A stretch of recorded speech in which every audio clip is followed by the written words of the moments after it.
Hallelujah. Good morning. सुबह हो चुकी है। क्या आप लोग उठ गए हैं? आज रविवार का दिन है, प्रभु का दिन। चर्च जाना है ना? क्या आप चर्च जाने के लिए तैयार हैं? हफ्ते में 6 दिन आप अपने आप के लिए, परिवार के लिए, शरीर के लिए मेहनत करें। 7वें दिन को आप प्रभु परमेश्वर को समर्पित करें, उनके साथ संगति करें। अगर प्रभु के सानिध्य में समय बिताना आपको कठिन लगता है, मतलब आपका हृदय प्रभु के साथ ठीक नहीं है। यह सौभाग्य है। प्रभु के साथ समय बिताना हमारे लिए सौभाग्य की बात है। आइए प्रार्थना के साथ मनन की शुरुआत करें। प्रभु, पुनरुत्थान के दिन को पवित्र जानकर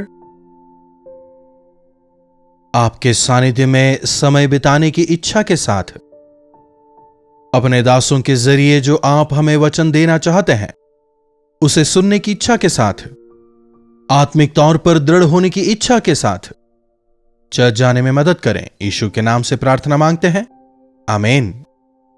चर्च जा रहे हैं ना? साल में 52 रविवार पड़ते हैं। क्या आपने कभी हिसाब लगाया है कितने रविवार आप चर्च गए हैं? एक हफ्ते कोई रिश्तेदार आ गए, दूसरे हफ्ते काम है, किसी और हफ्ते तबीयत ठीक नहीं, एक और हफ्ते कहीं बाहर गए हुए थे, फिर एक और हफ्ते डिस्काउंट सेल था इसीलिए शॉपिंग को चले गए। क्या ऐसा करते हैं? चाहे कुछ भी हो जाए, रविवार को आप प्रभु के सानिध्य में समय बिताएं, प्रभु आपको उचित समय पर उठाएंगे। हर एक रविवार चर्च जाएंगे ऐसा निर्णय लें। शैतान रुकावटें लाएगा, लेकिन जहां चाह वहां राह कहते हैं ना, तो प्रभु के साथ एक कमिटमेंट करिए और लगातार चर्च जाइए। साथ ही साथ जब हम चर्च जाते हैं, कहीं घूमने के लिए जा रहे हों या फिर शॉपिंग के लिए जा रहे हों, एकदम आराम से बेपरवाह होकर हमें चर्च नहीं जाना। जब हम चर्च जाते हैं, तैयारी के साथ जाना है। मतलब काफी अच्छे कपड़े पहनकर, पूरे मेकअप के साथ जाना चाहिए? जी नहीं। देखिएगा, सभोपदेशक में, सभोपदेशक किसने लिखा? सुलेमान ने। तो यहां सुलेमान क्या कह रहा है? सभोपदेशक 5वें अध्याय की पहली आयत से, जब तू परमेश्वर के भवन जाए सावधानी से चलना। जब आप परमेश्वर के भवन जाएं, अपने चाल चलन के विषय सावधान रहें, सावधानी से चलें। परमेश्वर का जो भवन है वो पवित्र स्थान है। परमेश्वर का भवन पवित्र है। आपका शरीर परमेश्वर का मंदिर है। तो परमेश्वर का जो बड़ा आराधनालय है, वहां जाने के लिए अपना यह शरीर जो कि परमेश्वर का मंदिर है, इसे पवित्र करना है, इसे ठीक करना है, सावधानी से देखना है। मन में गुस्सा रखकर, मन में क्रोध रखकर, मन में द्वेष रखकर अगर आप आराधनालय जाएं भी तो उसका क्या लाभ? कई लोग हैं जो चर्च लोगों से मिलने के लिए, बिजनेस वगैरह की बातें करने के लिए या दिखावे के लिए, शो ऑफ के लिए जाते हैं। आप उनमें से ना बने। कई हैं ऐसे, है कि नहीं? परमेश्वर का भवन कोई क्लब नहीं है। क्लब होता है ना, जहां लोग बाग इकट्ठा होते हैं, मिलते हैं, बातचीत वगैरह करते हैं, सांसारिक तौर पर जश्न मनाते हैं। यह वैसा नहीं है। हम मिलकर परमेश्वर की आराधना करने के लिए जाते हैं। उनके पुत्र होकर, पुत्री होकर, परमेश्वर के संतान के तौर पर उनकी उपासना करने हम वहां जाते हैं। इसलिए अगर आपका चाल चलन सही ना हो तो अपने आप को ठीक करें। जब चर्च जाने के लिए निकलते हैं, पहले आप प्रार्थना करें। कई बार जब हम आराधनालय जाते हैं, वहां शैतान हमारी परीक्षा करता है। अरे पादरी साहब, क्या शैतान भी चर्च आता है? शायद पूछ रहे हो। बिल्कुल आता है। वो भी आता है, आपके साथ ही बैठता है। वचन सुनने के लिए आपके कानों को बंद करता है। परमेश्वर के वचन आपके हृदयों में ना उतरने पाए, उसके लिए आपके मन को भटकाता है। जी हां, मैंने कई बार लोगों को प्रार्थना करते सुना है, इस स्थान पर शैतान को बांधें। जी हां, शैतान हमसे पहले ही पहुंच जाता है। अरे कहीं कोई प्रभु का वचन सुनकर उनके करीब ना चला जाए, इसलिए विश्वासियों के ध्यान को भटकाता है, उन्हें नींद दिलाता है। इसीलिए जब आप प्रभु के भवन जाते हैं, सावधान रहें, सचेत रहें। अगर हो सके तो सेलफोन घर पे रख के जाएं। कुछ लोग कहेंगे, अरे ऐसा कैसे पादरी साहब, यह तो बिल्कुल नहीं हो सकता। बिना पति पत्नी के जी लेंगे। एक व्यक्ति कहता है, मेरी 2 बीवियां हैं, मेरी जो पहली पत्नी है वो मेरा मोबाइल फोन है। पत्नी शिकायत करती है, जितना समय वो मोबाइल के साथ बिताते हैं उसका आधा भी मुझे नहीं मिलता। काफी दुख की बात है ना। लोग चर्च को मीटिंग स्पेस बना देते हैं। अरे मैं चर्च जा रहा हूं, तू भी वहां आ जा, हम मिलकर के वहां बात करेंगे, उस डील को हम वहीं खत्म कर लेंगे। जब लोग ऐसा करते हैं मुझे काफी गुस्सा आता है और मैं उन्हें डांटने से बिल्कुल पीछे नहीं हटता। समझ रहे हैं? आराधनालय एक पवित्र स्थान है। परमेश्वर के भवन हम परमेश्वर के वचन सुनने के लिए जाते हैं, उनके साथ संगति करने जाते हैं, इंसानों को दिखाने के लिए नहीं। अगर आप यूएस वीजा के लिए अप्लाई करते हैं और इंटरव्यू के लिए अगर आप चेन्नई में आते हैं, तो अंदर जाने से पहले रोड पर ही एक काउंटर होता है जहां आपको अपने सेलफोन्स छोड़ने होते हैं। There shouldn't be any distractions. आप फोन वगैरह लेकर अंदर जा ही नहीं सकते।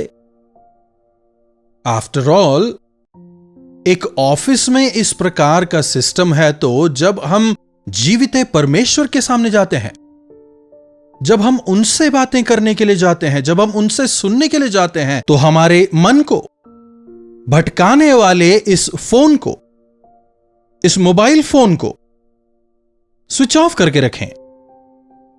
जब आप परमेश्वर के भवन जाते हैं, सावधानी से चलें। जब आप प्रभु के भवन जाते हैं, मॉडेस्ट होकर जाएं, डिसेंट होकर जाएं। हम चर्च जा रहे हैं, शादी में नहीं, बाजार में घूमने घामने नहीं जा रहे। चर्च जाना किसी क्लब जाने की तरह नहीं। जब आप प्रभु के भवन जाते हैं, खाली हाथ ना जाएं, साथ में बाइबल लेकर जाएं। जब आप प्रभु के भवन जाते हैं, लोग जानने पाएं कि आप अपने प्रभु के पास जा रहे हैं। जब आप हाथ में बाइबल पकड़ते हैं तो लोग उसे देखेंगे, देखकर जानने पाएंगे कि आप मसीही हैं और आप चर्च परमेश्वर से मिलने, उनसे बात करने जा रहे हैं। बाइबल के बजाय मोबाइल यह वो लेके जाएं तो क्या फायदा। हर एक विश्वासी के हाथ में बाइबल होनी चाहिए, भगत सिंह कहते थे। केवल हाथ में ही नहीं, वो वचन आपके मन में भी हो। ऐसे कई लोग हैं जो हाथ में बाइबल रखते हैं, घर में बाइबल रखते हैं, लेकिन उसके अनुसार जीते नहीं। यदि ऐसा जीवन हम बिताएं तो श्रापित होंगे। जो वचन हम सुनते पढ़ते हैं उसके अनुसार यदि ना जिएं तो आशीष नहीं पाएंगे। जब परमेश्वर के भवन को आप जाते हैं, चाहे वो आपका ड्रेसिंग हो, आपका बॉडी लैंग्वेज हो, हाथ में बाइबल हो, वो सब दिखने दें। इन सब से बढ़कर अपने हृदय को तैयार करें। मन में किसी के साथ भी द्वेष, नाराजगी ना रखें। प्रभु के भवन में भी जाते हुए कई लोग कहते हैं, नहीं मैं उनके पास नहीं बैठूंगा, उनसे बात नहीं करूंगा। No no no no no.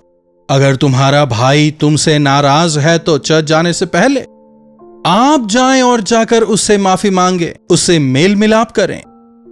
उसके बाद आप आराधनालय जाएं, वचन बताता है। चाल चलन में सावधानी बरतें। अपने विवेक की हमें रक्षा करनी है।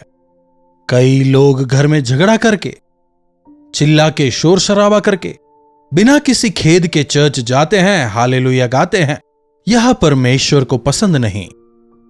अगर परमेश्वर के साथ आप अपने हृदय को ठीक नहीं रखते तो आराधना नहीं करने पाएंगे। अपने मनों को ठीक करने के लिए ही हम आराधनालय जाते हैं। आराधनालय जाने वाले हर कोई पवित्र नहीं है, लेकिन पवित्रता की इच्छा रखते हैं, पवित्रता में बढ़ना चाहते हैं। हमारे अंदर कोई दाग, धब्बे, झुर्रियां वगैरह ना हो, इसलिए मसीह यीशु ने अपने लहू को क्रूस पर बहाया ताकि हम, जो कि उनकी कलीसियां हैं, पवित्रता में बढ़ते जाएं। अपने आप को उनके लहू से धोने के लिए हम चर्च जाते हैं। अपने आप को शुद्ध और पवित्र करने के लिए हम जाते हैं। कई लोग चर्च यह सोचकर जाते हैं, अगर हम नहीं गए तो गाना कौन गाएगा, इंस्ट्रूमेंट्स कौन बजाएगा। अरे आज हमें प्रभु भोज डिस्ट्रीब्यूशन करना है, आज मुझे भजन संहिता पढ़ना है। अगर इन चीजों के लिए आप चर्च जाना चाहते हैं तो इससे बड़ी अज्ञानता और कुछ नहीं। जी हां, जब हम चर्च जाते हैं, काम करते हैं, विभिन्न कार्यों में, सेवकाइयों में हम अपना हाथ बटाते हैं। मैं हमारे वॉलंटियर से हमेशा कहता हूं, भले ही आप कलीसिया के किसी भी सेवकाई में भाग लेते हो, चाहे आप वर्शिप टीम में हो, मीडिया डिपार्टमेंट में हो या कुछ और करते हो, आपका मन जो वचन सुनाया जा रहा है उस पर हो, आपके हृदयों में प्रभु का वचन हो, गीतों के द्वारा आप भी प्रभु की आराधना करें, तभी हम प्रभु के भवन में जब जाते हैं प्रभु की आशीषों को पाएंगे। उनके भवन में हमें दिशाहीन नहीं होना, लापरवाह नहीं होना। उनके भवन को हमें अपवित्र नहीं करना। उनके भवन में हमें उन्हें दुखी नहीं करना। कई बार प्रभु हमारे कार्यों को देखकर दुखी होते हैं। उन दिनों में यरूशलेम के आराधनालय में जब यीशु जाते हैं, वहां व्यापार होता देख लोगों को, परमेश्वर के भवन को व्यापार का अड्डा बनाते देख प्रभु को बहुत गुस्सा आता है। दुखी होकर, क्रोधित होकर वे वहां मेजों को पलट देते हैं। परमेश्वर का यह भवन प्रार्थना का भवन है और तुमने इसे चोरों का अड्डा बना दिया। और नहीं तो क्या, जब उद्धार पाए हुए लोग मिलकर प्रभु की आराधना करें तब वो प्रभु का भवन कहलाएगा। जब प्रभु के सानिध्य को तलाशें, जब उनसे विनती प्रार्थना करें तो वो उनका भवन कहलाएगा। वहां जाकर भी यदि हम सांसारिक बातें ही करें, वहां पर भी अगर व्यापार की बातें करें, अरे सिस्टर आपने ये साड़ी कहां से ली, ये आपका नेकलेस है ना, बहुत अच्छा लग रहा है। दूसरी तरफ भाई लोग, कौन से एरिया का रियल एस्टेट बढ़ रहा है, शेयर मार्केट में क्या चल रहा है। अगर चर्च में जाने के बाद भी विश्वासी अगर यही बात करें तो हम कैसे उसे प्रभु का भवन कहें। इसके बजाय प्रभु मुझसे क्या चाहते हैं, मेरे परिवार से, मेरे संतानों के लिए प्रभु की इच्छा क्या है, यह जानने के लिए तो हम चर्च जाते हैं। प्रभु मुझसे नहीं हो पा रहा, मैं इन चीजों को नहीं संभाल पा रहा, परिवार की इन समस्याओं को, चैलेंजेस को मैं नहीं झेल पा रहा, मेरी सहायता करें, मुझे सामर्थ्य दे, मुझे बुद्धि दे। प्रभु से विनती प्रार्थना करने के लिए ही तो हम चर्च जाते हैं। प्रभु के भवन में असावधान होकर ना जाएं, लापरवाह होकर ना जाएं। एक और वचन देखिएगा, मत्ती रचित सुसमाचार उसका 15वां अध्याय और उसकी 3री आयत से पढ़ना चाहूंगा। देखिएगा, उन्होंने उनको उत्तर दिया कि तुम भी अपनी रीतियों के कारण क्यों परमेश्वर की आज्ञा को टालते हो। पीढ़ी पीढ़ियों से चली आ रही रीत। कुछ लोग तो उन रीति रिवाजों के पालन ही के लिए चर्च जाते हैं, खड़े होते हैं, बैठते हैं, कुछ बोलते हैं, आमीन कहते हैं, हालेलुया कहते हैं, हाथ मिलाते हैं, वापस आ जाते हैं। समझ रहे हैं? रीति रिवाज, इसमें कोई गहराई नहीं। अरे आज रविवार है ना, इसीलिए चर्च जाना है, बस उतना ही। मुझे प्रभु से मिलने जाना है, ऐसी इच्छा नहीं है। रविवार है ना, शक्ल दिखाने के लिए हमें चर्च जाना है। क्या यह कोई काम है? क्या यह सौभाग्य नहीं? तो चर्च जाने से पहले अपने हृदय को पहले से तैयार करें। जब पवित्र आत्मा पाप का बोध कराते हैं उसे माने। अगर कुछ चुराया है तो उसे दोबारा दें। अगर किसी विषय को लेकर आपका विवेक आपको कचोटता है तो उस गलती को सुधारें। तब परमेश्वर की वास्तविक आशीषों को हम जीवन में पाएंगे। इसके बजाय पूरा एक झुंड वहां आता है, उस झुंड के बीच में मैं भी, जी हां, प्रभु की संतान हूं, प्रभु को मानता हूं, यह दिखाने के लिए हमें चर्च नहीं जाना। मेरे पिता के घर को तुम लोगों ने डाकुओं का अड्डा बना दिया है, इसे व्यापार का केंद्र बना दिया है। प्रॉफिट या लॉस की बात करने की जगह नहीं है। यह गलतियां करके, चोरियां करके उसे छुपाने की जगह नहीं है। यह स्वर्ग का द्वार है। जब हम प्रभु के भवन जाते हैं, सावधानी से चलें, रिस्पॉन्सिबल बिहेवियर हो, अपने विवेक की रक्षा करें, तब हम भरपूरी से प्रभु की आशीषों को पाएंगे। प्रार्थना। महापवित्र पिता परमेश्वर, प्रभु एक बार फिर से आपके इन वचनों के लिए आपके शुक्रगुजार हैं। प्रभु आज के इस रविवार के दिन को पवित्र जानकर उसका सम्मान करते हुए आपकी इच्छा के अनुसार जीवन बिताने का अनुग्रह हमें दें। रविवार को चर्च हम केवल रीति रिवाज को निभाने के लिए जाने वाले ना हो जाएं, बल्कि आत्मा और सच्चाई से आपकी आराधना करने वाले होकर आपको महिमित करते हुए जीवन बिताने का अनुग्रह हम में से हर एक को दें। यीशु के नाम से प्रार्थना मांगते हैं, आमीन। अब हमारे पिता परमेश्वर का प्रेम, प्रभु यीशु मसीह का अनुग्रह, पवित्र आत्मा की संगति और सहभागिता हमें से प्रत्येक के साथ आज, कल और सर्वदा बनी रहे, आमीन। प्रभु की महिमा हो। अपने प्रार्थना विषयों को आप हमें 9884907779 पर व्हाट्सएप, वॉइस मैसेज या टेक्स्ट के जरिए भेज सकते हैं। हमें आपसे सुनकर, आपके बारे में जानकर प्रसन्नता होगी। हम अवश्य आपके लिए प्रार्थना करेंगे। आप भी प्रार्थना करें, प्रभु अवश्य चमत्कार करेंगे। इन कार्यक्रमों के द्वारा यदि आप आत्मिक जीवन में दृढ़ हुए हैं, आपने आशीष पाई है, तो हमें अवश्य बताएं। हम मिलकर प्रभु की स्तुति करेंगे। इन्हीं वचनों के साथ आज मैं आपसे विदा लेना चाहूंगा। दोबारा मिलने तक प्रभु आप सबको आशीष दें। कल्वरी दर्शन, ये है प्रेम के दर्शन, यीशु प्रेम के दर्शन।